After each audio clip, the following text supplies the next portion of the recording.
নমস্কাৰ নিউজৰ বাতৰিলৈ স্বাগতম জনাই ষ্টুডিঅ'ৰ মজিয়াত মই উৎপল দাস চাওক আজিৰ বাতৰি আমগুৰিত বিকাশ যাত্ৰাৰ কাৰ্যসূচীত উপস্থিত হয় মন্ত্ৰী জয়ন্ত মল্ল বৰুৱা স্থাপন কৰে কেইবাখনো বিদ্যালয়ৰ আন্তঃগাঁথনি উন্নয়নৰ শিলান্যাস নিউজৰ এক বিশেষ প্ৰতিবেদন আমগুৰিত বিকাশ যাত্ৰাৰ কাৰ্যসূচীত উপস্থিত মন্ত্ৰী জয়ন্ত মল্ল বৰুৱা স্থাপন কৰে কেইবাখনো বিদ্যালয়ৰ আন্তঃগাঁথনি উন্নয়নৰ শিলান্যাস উল্লেখযোগ্য যে অসম চৰকাৰৰ জনস্বাস্থ্য কাৰিকৰী পৰ্যটন আদি বিভাগৰ মন্ত্ৰী জয়ন্ত মল্ল বৰুৱাই বিকাশ যাত্ৰাৰ অংশস্বৰূপে ৰাজমাইৰ ৰাজহুৱা খেলপথাৰ আৰু আমগুৰি হালুৱাটিং মজদুৰ উচ্চ ইংৰাজী বিদ্যালয়ত অনুষ্ঠিত দুখনকৈ সভাত অংশগ্ৰহণ কৰে ভাষণ প্ৰসংগত মন্ত্ৰীগৰাকীয়ে কয় যে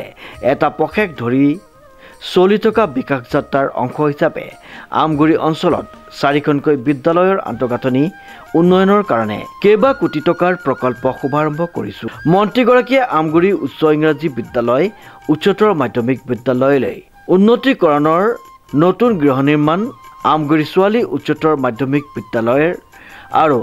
আউনিয়াটি উচ্চতৰ মাধ্যমিক বিদ্যালয়ৰ আন্তঃগাঁথনি উন্নয়নৰ বাবে শিলান্যাস কৰে ইয়াৰ পিছতে মন্ত্ৰীগৰাকীয়ে ৰাজমাই ৰাজহুৱা খেলপথাৰত অনুষ্ঠিত সভাত অংশগ্ৰহণ কৰে আৰু ডিমু আদৰ্শ বিদ্যালয়ৰ আন্তঃগাঁথনিৰ বাবে শিলান্যাস স্থাপন কৰে হালুৱাটিঙৰ অনুষ্ঠানত টাই আহোম উন্নয়ন পৰিষদৰ অধ্যক্ষ ময়ূৰ বৰগোহাঁই অসম যুৱ পৰিষদৰ সাধাৰণ সম্পাদক সুদৰ্শন হাজৰিকা শিৱসাগৰ জিলা পৰিষদৰ মুখ্য কাৰ্যবাহী বিষয়া অশ্বিনী কুমাৰ দলে শিৱসাগৰ জিলা উন্নয়ন আয়ুক্ত পবিত্ৰ কুমাৰ দাস অতিৰিক্ত জিলা আয়ুক্ত পাৰ্থপ্ৰতিম খনিকৰ আমগুৰি পৌৰসভাৰ পৌৰপতি অনামিকা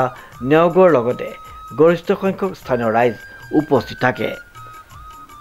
এটা পষেক জুৰি চলি থকা এই বিকাশ যাত্ৰাৰ অংশ হিচাপে এই আমগুৰি অঞ্চলত আজি আমি 4খনকৈ স্কুলৰ আন্তঃগাঁথনি উন্নয়নৰ কাৰণে কেইবা কোটি টকাও প্ৰকল্পৰ শুভাৰম্ভণি কৰিলোঁ 2খন স্কুলত 7 কোটি টকাকৈ এখন স্কুলত 3 কোটি টকা আৰু এখন স্কুলত 2 কোটি 19 লাখ টকা গতিকে 4খন স্কুলৰ আন্তঃগাঁথনি উন্নয়নৰ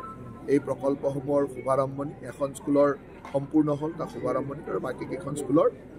শিলান্যাস কৰিছোঁ গোটেই অসমতে এই ধৰণে আমি স্কুলসমূহৰ আন্তঃগাঁথনি উন্নয়নৰ কাম কৰি আছোঁ বিভিন্ন মন্ত্ৰীয়ে বিভিন্ন অঞ্চললৈকে এই কাম কৰি আছে মই আজি আমগুৰি অঞ্চললৈকে আহি এই কাম খেতি কৰি অত্যন্ত আনন্দ অনুভৱ কৰিছোঁ আৰু ঠিক তেনেদৰে গোটেই অসমৰ প্ৰতিখন জিলাতে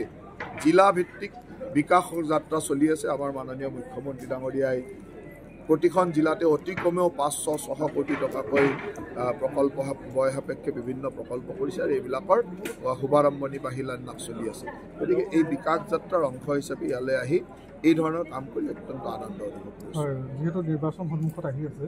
আৰু এই কথা ইতিমধ্যে ওলাই আছে যে যোৰহাট লোকসভা সমষ্টিৰ পৰা গৌৰৱ গগৈক প্ৰাৰ্থিত্ব প্ৰদান কৰা হ'ব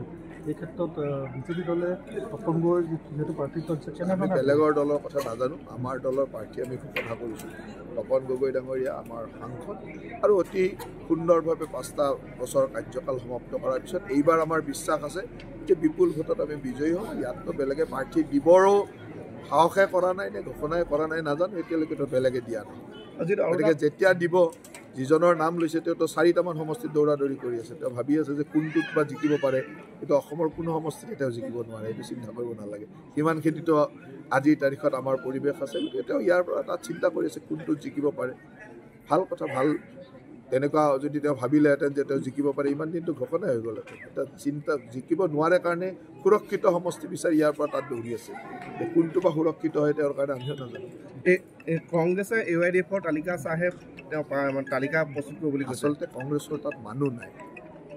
কথাটো হ'ল যে AYDFৰ কোনোবা টিকট নোপোৱাই গৈ কংগ্ৰেছৰ ওচৰলৈ গ'লে তেওঁক টিকট দি ক'ৰবাত ভোট ল'ব পাৰে নেকি সেইটো চিন্তা কৰি আছে সেইকাৰণে AYDFৰ তালিকাখনলৈ ৰখি আছে কাৰণ কংগ্ৰেছ আৰু AYDF একেটাই party A team B team গতিকে AYDFৰ কোনোবা প্ৰাৰ্থিত্ব নোপোৱা মানুহে তেওঁলোকৰ ওচৰলৈ যায় নেকি সেইটো কাৰণে ৰখি আছে তেওঁলোকৰ ওচৰত মানুহ নাই নহয় টিকট দিবৰ কাৰণে আজি তৃণমূল কংগ্ৰেছৰ সুস্মিতা দেৱে এটা মন্তব্য কৰিছে যে কংগ্ৰেছে বিজেপিক সহায় কৰে বিজেপিয়ে কংগ্ৰেছক সহায় কৰে এনেদৰে চলি আছে ইমান দিনতো তেওঁলোকে এটা পাৰ্টি হৈ থকা নাছিল জানো এই 15টা নে 16টা ক্লাবৰ যে এটা এছ'চিয়েশ্যন আছিল সেই এছ'চিয়েশ্যনটো তৃণমূলো আছিল তেওঁলোকে একেলগে আছে আমিতো সেই এছ'চিয়েশ্যনত নাই সেই এছ'চিয়েশ্যন যিটো ক্লাব আছিল ক্লাব মানে চেল্ফ হেল্প গ্ৰুপ 15টা নে 16টা লগ হৈ থকা নাছিল জানো তাত তৃণমূল কংগ্ৰেছটো আছিল তেওঁলোকে জানিব কাৰ লগত কাৰ এছ'চিয়েশ্যন আমিতো নাজানো ভূপেন বৰা কংগ্ৰেছক উদ্ধাৰ কৰিব পাৰিবনে কি ভাবে ভূপেন বৰা হ'ল অসমৰ ৰাজনীতিৰ আটাইতকৈ ডাঙৰ পলিটিকেল জকাৰ ৰাজনৈতিক জকৰ বুলি যে কয় সেইজন তেওঁ এজন জকৰে ভাল ৰস দি থাকে চাৰ্কাছত যেনেকৈ জকৰজন ওলালে সকলোৱে হাত চাপৰি মাৰে ভাল লাগে ফূৰ্তি লাগে কিন্তু জকৰজনটো চাৰ্কাছৰ মেইন মানুহ নহয় চাৰ্কাছৰ মেইন মানুহজন বেলেগ চাৰ্কাছৰ মেইন মানুহ তেওঁ কেতিয়া হ'ব নাই তেওঁ হ'ল পলিটিকেল জকাৰ হিচাপে যোগ কৰি থাকিব আপোনালোকে আনন্দ লৈ থাকিব আমি আনন্দ লৈ থাকিব কিমান বছৰলৈ এনে কংগ্ৰেছ তেনেকুৱা অৱস্থা থাকিব যেতিয়ালৈকে এনেকুৱা জকৰৰ নেতৃত্বত ৰাজনীতিক দল চলিব তেতিয়ালৈকে তেনেকৈ চলিব যিদিনাখন নেতৃত্ব ল'ব পৰা মানুহ ওলাব তেতিয়া বেলেগ কথা আজিৰ তাৰিখত এজন জকৰে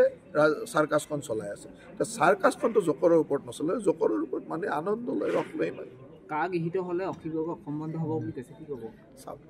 কা আজিৰ তাৰিখত অলৰেডি লোকসভা আৰু ৰাজ্যসভাত পাছ হৈ গ'ল এইখন আইন ই গৃহীত হোৱাৰ কি কথা আছে এইটো আইন হৈয়ে গ'ল এই আইনখন বাতিল কৰাৰ এটাই ব্যৱস্থা সেইটো হ'ল উচ্চতম ন্যায়ালয় উচ্চতম ন্যায়ালয়লৈকে যাব লাগে যিসকলে কা নামানে তেওঁলোকে উচ্চতম ন্যায়ালয়লৈকে যাব লাগে উচ্চতম ন্যায়ালয়ত এপিল কৰিব লাগে যেনেকৈ IMDTত এপিল কৰিছিল কাৰণ কাখনটো অলৰেডি গৃহীত ইয়াততো আৰু ক'বলগীয়া একোৱেই নাই এতিয়া কিছুমান মানুহে যোৱা সময়ত কাৰ নামত এখন দোকান খুলি কোনোবা সাংসদ হ'ল অজিত ভিয়া নামৰ এজন সাংসদ হোৱা নাছিল তেওঁ কেতিয়াবা কাৰ কথা তাত ক'লে নেকি কোৱাটো নাই কিছুমান মানুহে ভাবি আছে আৰু তেনেকুৱা এটা বাতাবৰণ কৰি ক'ৰবাত MLA হ'ব পাৰি নেকি সেইসকল মানুহক বাদ দিতো অসমৰ মানুহে বুজিয়ে পায় যিসকলে প্ৰকৃতাৰ্থত কা বেয়া পায় কাখন নোহোৱাটো বিচাৰে তেওঁলোকে অত্যন্ত আগ্ৰহেৰে তেওঁলোকে সুন্দৰভাৱে উচ্চতম ন্যায়ালয়লৈকে যাব লাগে তাত যুক্তিৰে কাখন কিয় গৃহীত হ'ব নালাগে বা তাৰ বিৰুদ্ধে কাম কৰিব লাগে ইমানেই কথা আৰু তাত আমি কোনো বেয়া পাব লগা নাই তাত অসমৰ পৰিৱেশো বিনষ্ট নহয় অসমত কোনো অসুবিধাও নহয় আৰু যদি সেইখন সঁচাকৈ ন্যায় বিৰুদ্ধ আইন বিৰুদ্ধ তেতিয়াহ'লে নিশ্চয়কৈ উচ্চতম ন্যায়ালয়ে ৰায় দিব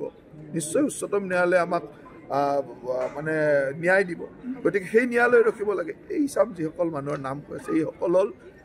ইয়াৰ নামত চলাব খোজা এখন দোকান চলাব খোজা কিছুমান মানুহ দোকান চলাব খোজা মানুহবিলাকক মই নাভাবোঁ যে অসমৰ সৰ্বসাধাৰণে এইবাৰ গুৰুত্ব দিয়ে শিৱসাগৰৰ পৰা অমৃত কুমাৰ শৰ্মাৰ এক বিশেষ প্ৰতিবেদন নিউজ নাও।